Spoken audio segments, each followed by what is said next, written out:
নমস্কার বন্ধুরা, আমি আলপনার রান্নাঘরে আমার সমস্ত বন্ধুদের সুস্বাগত। দেখা যাক বন্ধুরা, আজকে আমি কিসের রেসিপি নিয়ে এসেছি। এই যে বন্ধুরা, আমি 8 পিস পটল নিয়েছি, আর এখানে আমি 2 লিটার দুধ বসিয়ে দিয়েছি। দুধটাতে এখন জাল দিয়ে একদম ইয়াম্মি চাঁছি বানিয়ে নেব। এই নাড়াচাড়া করে নিচ্ছি। এইবারে আমি পটলগুলোকে ছাড়িয়ে নেব, কেটে নেব। কেটে নেব বলতে খোসাগুলোকে খুব ভালো করে ছাড়িয়ে নেব, যেন একদম খোসা না থাকে। একটু খোসা থাকবে না। সবজি করতে গেলে পরে একটু খোসা থাকলেও অসুবিধা নেই, কিন্তু এতে একদম খোসা রাখতে হবে না বন্ধুরা, একদম প্লেনভাবে খোসা ছাড়িয়ে নেওয়া হবে। তারপর এই যে কি সুন্দরভাবে ছাড়ানো হয়ে গেছে না, এইবারে আমি একটু করে চিড় দিয়ে নেব। চিড় দিয়ে নিয়ে ভেতরের যা বীজ আছে সবগুলোকে বের করে নেব। বীজ থাকলে চলবে না বন্ধুরা, একটা বীজ যেন না থাকে। ছুরি দিয়ে একটুখানি চিড় দিয়ে নিচ্ছি, আর চামচের পেছন ধারটা দিয়ে সমস্ত বীজগুলোকে আমি বের করে নিচ্ছি। এই যে দেখলেই বোঝা যাবে বন্ধুরা, একটু কিন্তু ধৈর্য ধরে করতে হবে।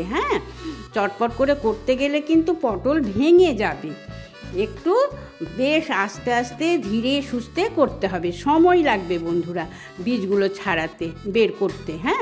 এইভাবে বের করে করে আমি একবারে দেখিয়ে দিচ্ছি বন্ধুরা, ভেতরটা পুরো প্লেন হয়ে যাবে, একদম বীজ থাকবে না। সেইভাবেই করতে হবে। এটা যে কি ভালো লাগে বন্ধুরা, বলার নেই, দেখলেই বোঝা যাবে। একটা একদম উৎকৃষ্ট, এই মিষ্টির দোকানে পাওয়া যাবে না এত সুন্দর মিষ্টি। এই যে বন্ধুরা কি সুন্দর হয়ে গেছে না। এইভাবে আমি একে একে প্রত্যেকটা পটল থেকে বীজগুলো ছাড়িয়ে নেব, বের করে নেব। আর এদিকে দুধটা কিন্তু বন্ধুরা অনেকটাই হয়েছে না, কতটা কমে গেছে। আর আমি একদিকে দুধটা হচ্ছে, আর এদিকে আমি ফ্রাই প্যান বসিয়ে দিয়েছি। কতক্ষণ সময় দেওয়া যায়, তাই না বন্ধুরা। এখানে আমি আলপনার রান্নাঘরের আলপনার হাতের ঘি দিয়ে দিলাম, আর পটলটা ভালো করে ধুয়ে আর জল ঝরিয়ে নিয়েছি। এই যে পিস করা হয়েছে না, বীজগুলো ফেলা হয়েছে যে, তার জন্য জল ঢুকে থাকে বন্ধুরা। জলটা কিন্তু খুব ভালো করে বের করে নিতে হবে। আর পটলটা দিয়ে আমি একটু চাপা দিয়েছি, চাপা দিয়ে নাড়াচাড়া করে নিচ্ছি, একটুখানি নরম হয়ে যাবে। নরম হয়ে গেলে পরে তারপরে আমি এতে ওটা সেদ্ধ হওয়ার জন্য সামান্য জল দিয়ে দিব বন্ধুরা।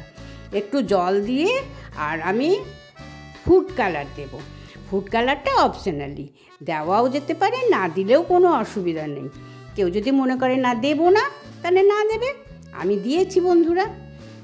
ফুড কালারটা দিয়ে ভালো করে মিশিয়ে নিয়ে আর চাপা দিয়ে নেব, যেন পটলটা খুব সুন্দরভাবে সেদ্ধ হয়ে যায়।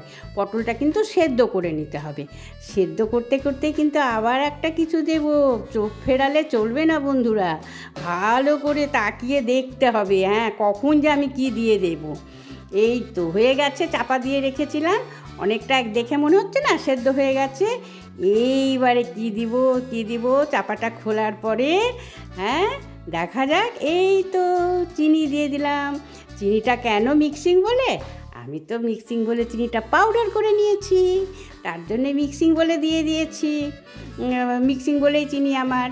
আর এই যে বন্ধুরা অফ করে দিলাম, অফ করে দিলাম। আর এবারে দিয়ে দিচ্ছি, একটু সেন্টের দরকার, তাই না, তার জন্য দিয়ে দিলাম ভ্যানিলা এসেন্স। আর বন্ধুরা নিজেদের পছন্দ মতো দিতে পারে, কিন্তু একটা কিছু দিলে বন্ধুরা স্বাদ হবে উৎকৃষ্ট। কিছু তো দিতে হবে না, তো এলাচ পাউডারও দিতে হবে। আমি কিন্তু পুরেও দিতে ছাড়লাম না, এখানেও কিন্তু দিয়ে দিলাম, কারণ একদম ইয়াম্মি হতে হবে তো। আমি এর মধ্যেও দিয়ে দিয়েছি। আর আমি একটু খোয়াও করে রেখেছি বন্ধুরা, খোয়াটা কখন কি করব অবশ্যই দেখাবো। এই যে এইবারে কিন্তু আমি ভর্তি করে করে পুর দিয়ে দিচ্ছি বন্ধুরা। অল্প স্বল্প পুর দিলে তো ভালো লাগবে না, একদম ভর্তি করে পুর দিয়ে মুখটাকে বেশ করে করে নিচ্ছি। আর আমি আগেই খোয়া করে রেখে দিয়েছিলাম, সেই খোয়াটা পাউডার করে নিয়েছি, সেই কখন দেব সেটাও দেখাবো। এই যে বন্ধুরা আমার সম্পূর্ণ পুর ভরা হয়ে গেছে। এইবারে আমি সবটি ট্রেতে নিয়ে নিচ্ছি। ট্রেতে নেওয়ার পরে লাস্ট ফিনিশিং আমি কি দিচ্ছি সেটা তো ভালোভাবে দেখতে হবে। আমি এই যে বললাম না পাউডার করে রেখেছি আমি খোয়া, সেই খোয়াটা আমি ওপর থেকে দিয়ে দিলাম। একদম বন্ধুরা ওই আম্মি স্বাদে কী যে অসাধারণ হয়েছিল খেতে। আমি অনুরোধ করছি বন্ধুরা অবশ্যই বানিয়ে নেবে এইভাবে একবার, খুব ভালো লাগে। আর এই যে আমার ফাইনাল লুক হয়ে গেছে।